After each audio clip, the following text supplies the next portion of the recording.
So today's topic ఏంటంటే అండి, చాలా ఇంట్రెస్టింగ్ టాపిక్ అనమాట, పెట్ ఇన్సూరెన్స్.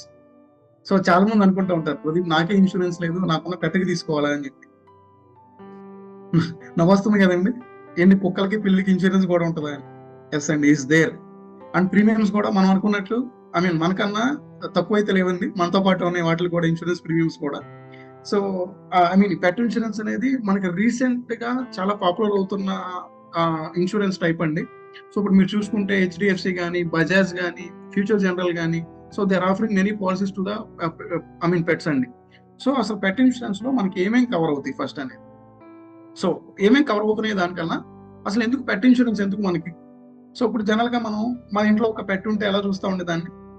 సో చాలా లవుడువనగా ఉంటది కదా మనకి. అంటే ఇంట్లో మనుషుల కన్నా మనకి ఏదైతే ఈ పెట్స్ ఉంటాయో, పిల్లులు, కుక్కలు ఏదైతే ఉంటాయో వీటిని మనం ఎక్కువగా చూస్తూ ఉంటాం. అంటే ఈక్వల్ టు పిల్లలతో పాటు చూస్తూ ఉంటాం. ఒక్కోసారి దానికి బయటికి తీసుకెళ్తాం, దానికి గ్రూమింగ్ చేస్తాం, మంచి మంచి చైన్స్ వేస్తాం దానికి. లేదు కొంతమంది అయితే బట్టలు వేసే వాళ్ళు ఉన్నారు, షూస్ వేసే వాళ్ళు ఉన్నారు, సో దానికి ట్రైనింగ్ ఇచ్చే వాళ్ళు ఉన్నారు. సో అంటే ఇప్పుడున్న ఈ ఏదైతే ఈ జనరేషన్ ఉందో, లేకపోతే ఈ టెన్షన్ డేస్ ఏదైతే ఉన్నాయో వీటిలన్నిటిలోకి మనకి బిగ్గెస్ట్ రిలీఫ్ అనేది పెట్స్ అండి ఇవాళ.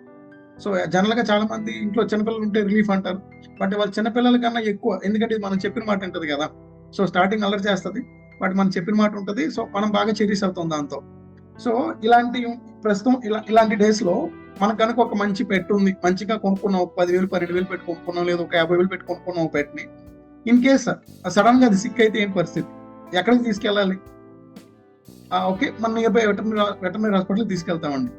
లేదు సడన్ గా గాట్ ఇంజూర్డ్, ఏ కారు వచ్చి గుద్దింది, సో మల్టిపుల్ బోన్ ఫ్రాక్చర్స్ అయినాయి, అప్పుడు పరిస్థితి ఏంటి? సో అదే లేదు అంతా బాగానే ఉంది కానీ పెట్కి స్ట్రోక్ వచ్చింది, ఒక సర్జరీ చేయాలన్నాడు, అప్పుడు పరిస్థితి ఏంటి? సో ఇవన్నీ చిన్న చిన్న అనుకుంటాం కదండి, బట్ లేదండి. అంటే మనిషికి ఎలాగైతే ఒక సర్జరీకి పర్టికులర్ కాస్ట్లు ఎట్లాగైతే ఉన్నాయో, సేమ్ పెట్స్ కూడా అలాగే ఇన్సూరెన్స్ ఉంది, అండ్ అలాగే సర్జరీ కూడా అంతే కాస్ట్ అవుతున్నాయండి. సో మరి పెట్ ఇన్సూరెన్స్ దేని కవర్ చేస్తుంది అంటే, సో మెయిన్ గా ఇవాళ నేను కవర్ చేయబోయేది 2 థింగ్స్ అండి. డాగ్స్ కవర్ అవుతాయి, క్యాట్స్ కవర్ అవుతాయి. సో ఇవి కాకుండా ఎక్సాటిక్ బర్డ్స్ ఉన్నాయండి, అలాగే మన రెప్టైల్స్ అంటాం కదా అవి కూడా అలా కవర్ అవుతాయి, అలాగే లిజర్డ్స్ అంటాం కదా అవి కూడా కవర్ అవుతున్నాయండి. But major into dogs and cats అనమాట. సో ఏమేమి కవర్ అవుతాయి, ఒకవేళ అంతా బాగానే ఉంటుంది, పెట్ ఇన్సూరెన్స్ నేను తీసుకుంటే ఏమేమి కవర్ అవుతుంది? ఫస్ట్ థింగ్ యాక్సిడెంటల్ అండి. అంటే యాక్సిడెంట్ ద్వారా ఏమైనా అయితే ఇందులో ఏంటంటే బ్రోకెన్ బోన్స్ కానివ్వండి, హార్ట్ స్ట్రోక్ కానివ్వండి, సో యానిమల్ అటాక్స్ కానివ్వండి, hit by car and foreign body ఏమైనా లోపల ఇంప్లిమెంట్స్ ఎంచాల్సి వచ్చినా, అండ్ అలాగే స్నేక్ బైట్ అండి, ఫుడ్ పాయిజన్ అయినా, ఇట్లాంటివన్నీ కవర్ అవుతాయండి. ఇందులో ఇంకా కవర్ అయ్యే ఏంటంటే includes coverage of x-rays and MRIs, medication, surgeries, ఇవి కూడా కవర్ అవుతాయి అనమాట. So when it comes to second part, illness. So first మనం యాక్సిడెంట్ కవర్ అయిందండి, నెక్స్ట్ ఇల్నెస్ లో ఏం కవర్ అవుతుంది అంటే ఇయర్ ఇన్ఫెక్షన్స్. సో జనరల్ గా పెట్స్ అన్నిటికీ మనం వచ్చేది ఏంటంటే ఇయర్ ఇన్ఫెక్షన్స్ అనమాట, మేజర్ ఇంటూ. సో అందుకని దాన్ని హైలైట్ చేయడం జరిగింది ఇక్కడ. అట్లాగే బ్లాడర్ ఇన్ఫెక్షన్స్ కానివ్వండి, లేకపోతే హార్ట్ డిసీజెస్ కానివ్వండి, vomitings, diarrhoea, cancer, skin infection, ఇవన్నీ కవర్ అవుతాయండి. సో ఇందులో కూడా ఇంక్లూడ్స్ ఎక్స్రే, ఎంఆర్ఐస్ మొత్తం కవర్ అవుతాయి. అండ్ అలాగే వెల్నెస్. ఈ వెల్నెస్ అనేది చాలా తక్కువ కంపెనీస్ ఆఫర్ చేస్తున్నాయండి. అంటే మనకి హెల్త్ ఇన్సూరెన్స్ లో స్టెప్స్ వాకింగ్ డిస్కౌంట్ ఎట్లాగైతే ఉంటుందో వీటిలో కూడా అట్లా అండి. యాన్యువల్ మెడికల్ ఎగ్జామినేషన్ కానివ్వండి, లేకపోతే physical test, cancer detecting test అండి, అలాగే హార్ట్ స్క్రీనింగ్, వ్యాక్సినేషన్ కానీ, డివార్మింగ్ కానీ, సో మైక్రోచిప్పింగ్, ఇట్లాంటివన్నీ ఈ వెల్నెస్ లో కవర్ అవుతున్నాయండి. బట్ ఈ వెల్నెస్ కవర్ చేసే కంపెనీ చాలా తక్కువ ఉన్న ఇండస్ట్రీలో ఇవాళ. సో అట్లాగే what will not cover. So ఏమేం కవర్ అవ్వు అంటే సింపుల్ అండి, రొటీన్ హెల్త్ చెక్. సో ఇందాక నేను వెల్నెస్ చెప్పాను కదండి, కొన్నే కవర్ చేస్తాయండి. నేను మాక్సిమం తీసుకుంటా అంటే యాన్యువల్ హెల్త్ చెకప్ అయితే కవర్ అవ్వదు. అండ్ అట్లాగే మనట్లాగే సేమ్ ప్రీ ఎగ్జిస్టింగ్ డిసీజ్ అండి, అది కవర్ అవ్వదు. అండ్ అట్లాగే హోమియోథెరపిక్ అండ్ హెర్బల్ మెడికేషన్ ఏదైతే ఉందో వాటిలో కూడా అది కవర్ అవ్వదు. అండ్ అలాగే ప్రివెంటివ్ ట్రీట్మెంట్ అండి, అంటే వ్యాక్సినేషన్ తీసుకోకుండా సో రిమైనింగ్ ఏదైతే డిసీజ్లు వస్తున్నాయి అనుకుంటున్నారో వాటిని ప్రివెంట్ చేసే ట్రీట్మెంట్లు కూడా ఇక్కడ కవర్ అవ్వ అనమాట. అండ్ కాస్మెటిక్ ట్రీట్మెంట్, మా కుక్క చాలా అందంగా కనిపించాలి, దానికి హెయిర్ కటింగ్ చేయిస్తాను, కళలో లెన్స్ ఇస్తాను, ముక్కు పొడి కొట్టిస్తానంటే కుదరదండి. సో ఇవి కవర్ అవ్వు.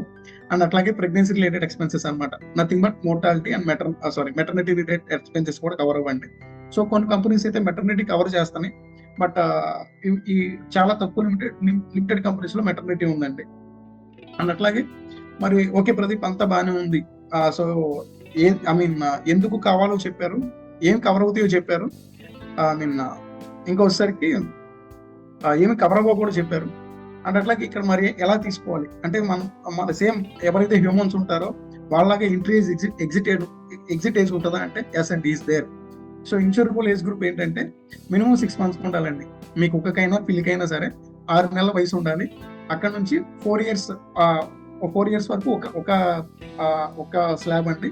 ఆ తర్వాత అలాగే పెద్ద బ్రీడ్స్ ఉంటాయి కదా మనకి, అవైతే 7 years వరకు మీకు ఉంటుంది small, medium and large breeds కి. అండ్ అలాగే ఎగ్జిట్ ఏజ్ ఏంటంటే 10 years అండి. 10 years for the small, medium and large breeds up to the age of 6 years for the gain breeds అనమాట. సో ఎంట్రీ 6 months అండ్ అట్లాగే exit maximum 10 years 7 years ఉందండి. So ఇందులో మీకు category పరంగా చూసుకుంటే I mean ఒక డాగ్ని ఎలా కేటగిరీ చేయాలి అంటే ఇదండి బేసికల్ గా. స్మాల్ డాగ్ అయితే 0 to 10 kgs మధ్య ఉండాలి, మీడియం అయితే 10 to 25 kgs మధ్య ఉండాలి, లార్జ్ అయితే 25 to 40, గెయిన్ అయితే 40+. సేమ్ అట్లాగే మన బిఎంఐ అండి. సో బాడీ మాస్ ఇండెక్స్ 30 దాటితే పాలసీలు రావున్నట్టు ఇక్కడ కూడా నాకు ఒక్క చాలా కొద్దిగా ఉందని చెప్పి ఇన్సూరెన్స్కి వెళ్ళొద్దు. మేబీ అక్కడ దాటితే మేబీ పాలసీ రాకపోవచ్చు అండి.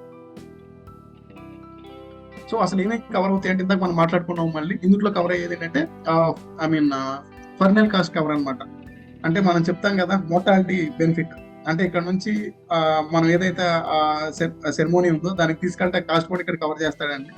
అలాగే టర్మ్ ఇన్సూరెన్స్ లో ఉన్నట్టు టెర్మినల్ ఇల్నెస్ అనమాట, సర్జరీ అండ్ హాస్పిటలైజేషన్ కవర్ అండి, అలాగే డెత్ కవర్ అండ్ అలాగే థర్డ్ పార్టీ లైబిలిటీ. మనకు ఒక మూలన పక్కన ఎవరైనా ఇబ్బంది పడితే, లేదు మన ఇంట్లో ఏమన్నా చంద్రవందంగా కొరికేసింది, సోఫాలు చించేసింది, ఇవి కూడా కవర్ అవ్వచ్చండి. And lost and stolen cover అనమాట, అంటే మన ఏదైతే పెట్ ఉందో దాన్ని ఎవరైనా స్టోల్ చేసేసినా లేకపోతే అది ఎక్కడికన్నా పారిపోయినా ఇట్ విల్ బి కవర్డ్ అండి. అండ్ అలాగే ఎమర్జెన్సీ పెట్ మైండింగ్ అనమాట. సో ఎమర్జెన్సీ పెట్ మైండింగ్ ఏంటంటే, సో మనం ఎక్కడన్నా ఒక అకేషన్కి వెళ్తున్నామండి, అకేషన్కి వెళ్తుంటే మన పెట్ నొప్పులు చూసుకోవాలి కదా. ఐ థింక్ బట్ మన హెల్త్ ఇన్సూరెన్స్ లో మన ఇంటికి నర్సు వచ్చినట్టు ఇక్కడ కూడా సేమ్ అలాగేనండి, ఒక అసిస్టెన్స్ కోసం అనమాట. పర్ డే కొంత పే చేస్తారు వీళ్ళు. అండ్ అలాగే వెటర్నరీ కన్సల్టేషన్ డాక్టర్ అని కావాలండి. సో మనం ఐ మీన్ హాస్పిటల్కి వెళ్ళలేకపోయాము, ఆ వెటర్నరీ డాక్టర్ మన ఇంటికి వచ్చి ట్రీట్మెంట్ చేశాడు. సో అది కూడా ఇట్ విల్ బి కవర్డ్ అండి, but limitations are there. So ఇక్కడ మీరు చూసుకుంటే ఎలిజిబిలిటీ క్రైటీరియాలో all breeds and of dogs are covered under the policy subject to the veterinary doctor certification as healthy and it sound condition అండి. ఇది ఒకటి compulsory అడుగుతాడు. And classification of dogs and breeds small, medium, large breeds and గెయిన్ breeds కూడా ఇందులో మీరు insurance చేయొచ్చు. And అలాగే టెర్మినల్ ఇల్నెస్ అండి. టెర్మినల్ ఇల్నెస్ చెప్పాం కదా మనం, అంటే టర్మ్ ఇన్సూరెన్స్ లో టెర్మినల్ ఇల్నెస్ ఎలా వర్కౌట్ అవుతుందండి, ఒక పర్సన్ ఇంతకాలం కన్నా ఎక్కువ ఉండరు, అంటే త్వరలో డెత్ హ్యాపెన్ అవుతుంది అన్న టైంలో ఏమవుతుంది అంటే ఏదైతే మనకి ఇన్సూరెన్స్ చేసామో ఆ లంసం అమౌంట్ మొత్తం మనకి ఇవ్వడం జరుగుతుంది అనమాట. సో సేమ్ ఇక్కడికే టెర్మినల్ ఇల్నెస్ కూడా అలాగే వర్కౌట్ అవుతుందండి. బట్ ఈ టెర్మినల్ ఇల్నెస్ లో కొన్నే ఇచ్చాడు అనమాట. సో ఇందులో ఏంటంటే క్యాన్సర్ అని and cardiac diffusion, kidney fail, ఇట్లాంటివన్నీ ఉన్నాయండి దీంట్లో. సో అంటే ఇక్కడ ఏంటంటే ప్రతి అంటే ఏదైతే మనకి ఫీచర్ చెప్తున్నామో ప్రతి ఫీచర్ కి కొన్ని కామన్ కండిషన్స్ ఉన్నాయండి. అంటే మిగతా హెల్త్ కానీ లైఫ్ లో కానీ అంటూ మనం చూసి చూడకుండా అయితే వెళ్ళిపోకూడదు అనమాట. పాలసీని ఒకసారి ప్రాపర్ గా చదువుకుని మనం వెళ్ళాల్సి వస్తుంది. సో ఇక్కడ ప్రీ అండ్ పోస్ట్ హాస్పిటలైజేషన్ అండి సేమ్ 15 రోజుల ముందల 15 రోజుల తర్వాత కవర్ అవుతుందండి హాస్పిటలైజేషన్ కి. సో ఇందులో మీకు అంటే ఇంకా మనం చూసుకోవాల్సిన కండిషన్స్ ఏంటంటే బేసికల్ గా అంటే పెట్ ఇన్సూరెన్స్ ని ఏ ఏ ఫ్యాక్టర్స్ ఇంపాక్ట్ చేయొచ్చు అంటే బేసికల్ గా ద బ్రీడ్ అండి. అండ్ అంటే మనం వెళ్తున్న బ్రీడ్ ని బట్టి. సో ఇక్కడ ఏంటంటే దెర్ ఆర్ మల్టిపుల్ బ్రీడ్స్ అనమాట. ఇప్పుడు జర్మన్ షెఫర్డ్ కానివ్వండి, లేకపోతే లాబ్రడోర్ కానివ్వండి, లేకపోతే హస్కీ కానివ్వండి. అంటే మనం ఏదైనా బ్రీడ్ ని అంటే ఇంపోర్టెడ్ డాగ్స్ ఒక రకమైన కాస్ట్ ఉందండి, అండ్ అట్లాగే ఇక్కడ లోకల్ డాగ్స్ ఒక రకమైన ఇన్సూరెన్స్ ఉంటుంది. అండ్ ఇందులో ఏంటంటే ఈ పాలసీ అంటే ఏదైతే పెట్ ఇన్సూరెన్స్ ఉందో it's pure tailor made policies అండి. ఇందులో you can add multiple riders అనమాట. ఇందాక ఏదైతే మనం రైడర్స్ చెప్పుకున్నామో I mean pre and post hospital ఒక రైడర్ అండి, అట్లాగే హాస్పిటలైజేషన్ ఎక్స్పెండిచర్ అనేది ఒక రైడర్, అలాగే థర్డ్ పార్టీ లైబిలిటీ అనేది ఒక రైడర్, సో అలాగే వ్యాక్సినేషన్స్ అనేది ఒక రైడర్ అనమాట. ఇదన్నీ ప్యూర్ టైలర్ మేడ్ అనమాట. సో ఈ టైలర్ మేడ్ మీరు మీ ఇష్టం వచ్చినట్టు you can make your policy. So దీనికి మనకు కావాల్సిన రిక్వైర్మెంట్స్ ఏంటంటే కొన్ని ఆన్లైన్ అయిపోతున్నాయండి, కొన్ని మాత్రం ఆఫ్లైన్ చేసుకోవాల్సి వస్తుంది. When it comes to claims పరంగా ఏంటంటే యాజ్ ఆఫ్ నౌ నేను చూసిన దాని ప్రకారం ఏంటంటే there is only reimbursement basis అండి. దెర్ ఈస్ నో క్యాష్లెస్ అయితే ప్రస్తుతానికి. మనం ఏ కంపెనీ అయితే తీసుకుంటామో ఆ కంపెనీ నుంచే ఐ మీన్ మనం ఇంటిమేట్ చేయాల్సి వస్తుంది క్లెయిమ్ కి. సో పలానా రోజు క్లెయిమ్ కి వెళ్తాం అంటే ఆ డాక్యుమెంట్స్ అన్ని వాళ్ళకి ఇచ్చేస్తే they will reimbursement the entire expenditure అండి. అండ్ ఇందులో ఏంటంటే one more concept you have to consider is copayment. కొన్నిట్లో కోపేమెంట్ ఉందండి, 10%, 25%, 35% కోపేమెంట్ ఉంది. సో ఇక్కడ కూడా ఇంకోటి నేను చదివిన కండిషన్ ఏంటంటే ఏదైతే డాగ్ డాగ్ కానీ క్యాట్ కానీ ఏదైతే more than 7 years or 8 years complete చేసుకుందో దాని ఏజ్ అనేది అక్కడ మినిమం కోపేమెంట్ స్టార్ట్ అయిపోతుందండి. అంటే 95% పే చేస్తాను, 85% పే చేస్తాను, 75% పే చేస్తాను అనే కండిషన్స్ కూడా ఉన్నాయి దీంట్లో. సో ఎనీవే బట్ ఎవరైతే ఆ పెట్స్ అంటే మంచి లవ్ ఉంటుందో, లేదు అంటే ఫ్యూచర్లో నేను పెంచుకోవాలనుకుంటున్నారో, దాని మూలన ఎక్కువ ఎక్స్పెండిచర్ పెట్టకూడదు అనుకుంటున్నారో, సో వాళ్ళకి ఇన్సూరెన్స్ అనేది ఒక సొల్యూషన్ అనుకోవచ్చు ఇక్కడ. ఎందుకంటే ఆల్మోస్ట్ మనం చూస్తున్నామండి, ఇంట్లో కిడ్ ఉంటే ఎంతైతే ఎక్స్పెండిచర్ అవుతుందో ఒక పెట్ ఉంటే కూడా అలాగే ఇన్సూరెన్స్ అంతే అమౌంట్ అవుతుంది మనకి. సో మనం ఇన్నాళ్ళు చెప్తాం కదా, మన లవ్డ్ వన్స్ రెస్పాన్సిబిలిటీ మనదే అని. అట్లాగే ఎవరైతే పెట్ లవర్స్ ఉన్నారో వాళ్ళ పెట్ రెస్పాన్సిబిలిటీ వాళ్ళదేనండి. ఇన్ కేస్ బాధపడే బదులు, అనవసరంగా దీన్ని పెంచుకోవడం 30,000 తగలేసాననే బదులు ప్రశాంతంగా దానికి ఇన్సూరెన్స్ తీసుకొని పక్కన పెట్టుకున్నాం అనుకోండి, అన్ఎక్స్పెక్టెడ్ ఈవెంట్స్ లో definitely it will B help to your pet and you also. Thank you so much.